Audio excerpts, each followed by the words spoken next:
The Court of Appeal sits to consider the case of the Department of Records versus Squadron Leader Peter David Carter of the Royal Air Force. He claims negligence and superior rights and responsibilities arising out of that negligence. He is appealing for remission of the date of his term on Earth and for a reconsideration of his case. It has been decided to allow this appeal. It is for the jury to decide whether it shall be successful. Owing to the interest aroused by the case, there is an unusually large audience. We can, of course, seat everyone who wishes to be present, but the front rows have been reserved for those who have a special interest in the case. Members of the jury, do not allow yourselves to be influenced by anything but the facts and by your conscience. You will have every assistance from the court to help you to arrive at your verdict. The counsel for the prosecution will take his place.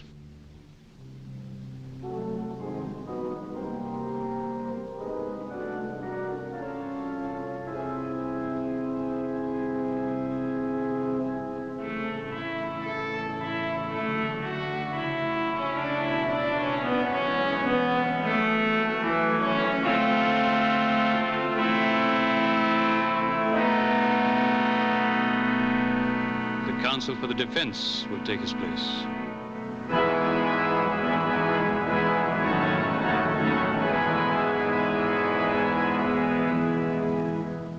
I call upon the prosecution to open the case. Your Honor, members of the jury, this case has three issues. Peter D. Carter, an Englishman, should have died on the 2nd day of May, 1945, at 10 after 4 of the clock, British double summer time. Due to an oversight which I hasten to state is contrary to the traditions of a great service, the defendant did not die. Therefore, issue number 1, who is responsible? When summoned to report some 20-odd hours later, the defendant refused to accompany Conductor 71, giving as his reason that in the time which he had borrowed, he had accumulated new responsibilities of an allegedly important and permanent nature.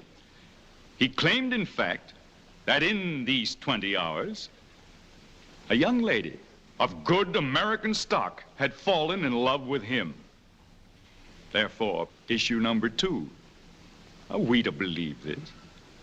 Furthermore, he states that in these 20 hours which he had borrowed... My lord, I object to the word borrowed, which counsel is using so emphatically. To borrow means to get temporary use of something, to use something without being the true owner. My client didn't get. He was given the 20 hours in question. He didn't use something without being the true owner. He was the true owner of his own life.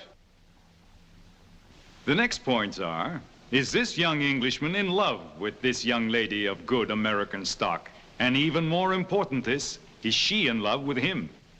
Why do you stress their nationalities? Very important, sir. Extremely important.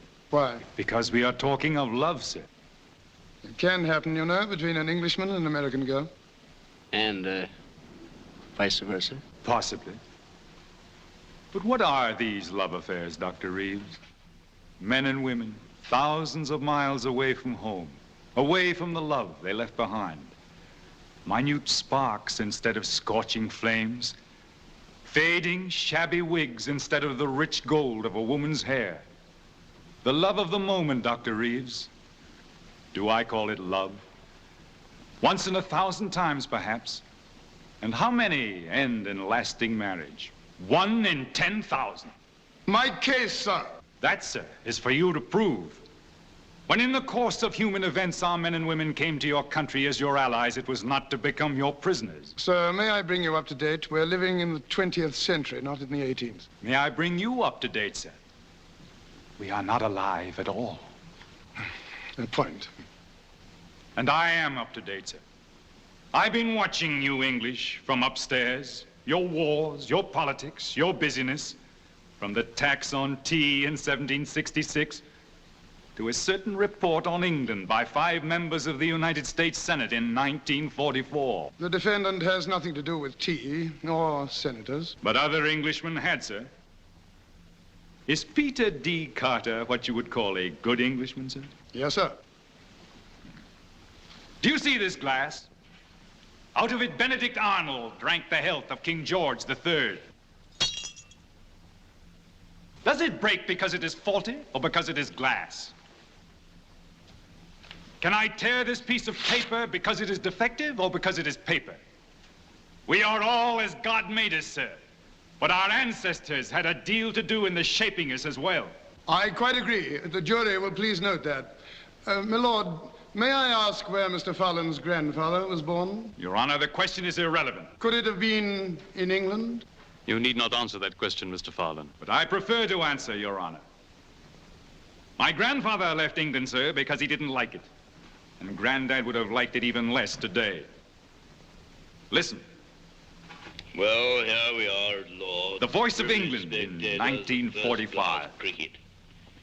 And here let me say that the weather is much more like cricket weather now. It's stopped raining, players been resumed, and the crowd of, I should say, about 50,000 people have discarded their Macs and umbrellas and settled down to enjoy the game, which to people all over the world is perhaps more truly representative of all that's typically English than anything else.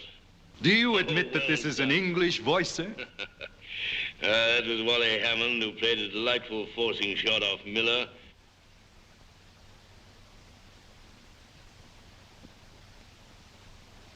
The Voice of America in 1945. Shoo, shoo, shoo, baby. Shoo, shoo, shoo, baby. Bye, bye, bye, baby. Your papa's off to the 7 seas. Don't cry, baby. Don't sigh, baby. Bye, bye, bye, baby.